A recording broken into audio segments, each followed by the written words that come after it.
Ало. Добър ден, Йотовски търся. Да. Разговорът се записва. Господин Йотовски, задълженията при нас с плащане в декември имате ли вече яснота? Прекъсвам ви видеото за една вметка. Значи, по принцип очаквах да ми се обади някой цербер, нали, защото вече съм сигурен, че видеята ми са достигнали доста хора. И очаквах да ми се обади някой цербера там, на тия най-гадния служител. В случая ми се обади тази жена. Казвам женица, защото за мен само по гласа мога да разбереш, че това е добър човек, който няма нищо общо с тия останалите там. И искам да направя апел, някой ако познава тази жена, да изпрати видеото с посланието, което ще й дам. Госпожо, вие нямате място там. Само по гласа и по това как говорите с мене и показвате отношение, само по това се разбира, че сте добър човек и не заслужавате да сте въобще в тази среда, там при тия хиени и тия кучета, които живеят на гърба на агонията на хора, които изнемогват финансово и теглят кредити от немотия. Да, знам, че има и такива, които злоупотребяват, но повечето са от немай къде. Защото не им стигат заплатите, защото нямат пари да си купят дрехи на децата, да си платят сметките за ток, за вода, за парно. Въобще всички битови сметки, включително и за телефоните, вече станаха по 25-30 евро на месец.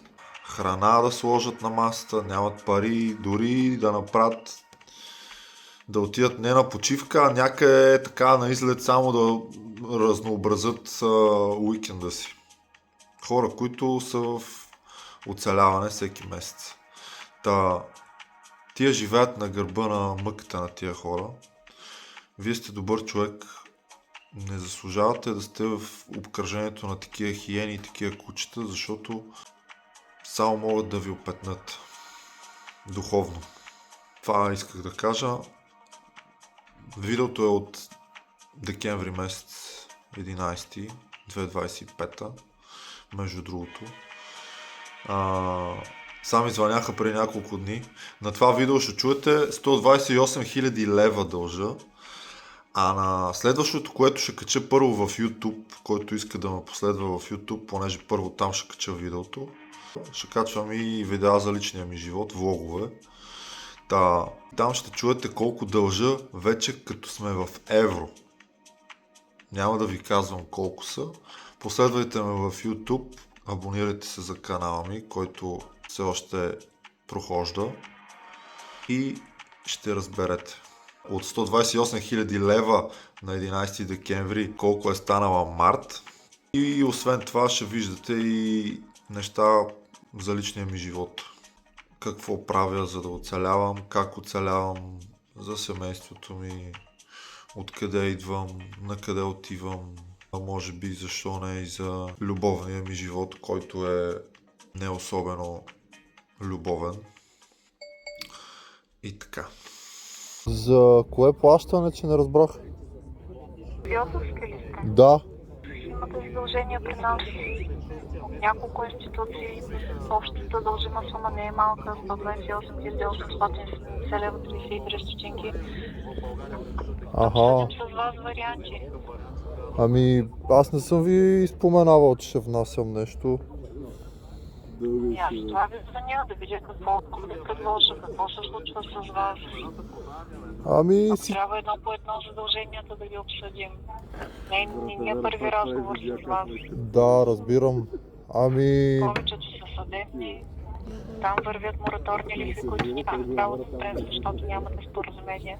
Това, което бих искала да ви предложа, стъпка за еднократно плащане, само че трябва да ми кажете какво се случва до момента и каква готовност имате, за да може да пуснем оферта евентуално? Ами, нямам На готовност. вноски, ако си Нямам готовност, госпожо. Нямам готовност. на вноски, ако се дели, Ами не, нямам намерение да внасям никакви пари, защото ми е трудно много в момента и едвам свързвам двата края. работите ли? В момента не работя. Престани. Кога да ви звънна? Когато искате, звънкайте, не е проблем. Просто в момента не виждам кога ще мога да ви дам пари. На 17 ще отбелязвам да се чуем с вас, търсете решение, така или Добре, иначе, трябва добре, да се госпожо. връщате. Добре, ще се опитам. Всичко Благодаря, лек ден. Чуване, лек ден. Чуване. Брат, тия не беха звънели 3 месеца, бе.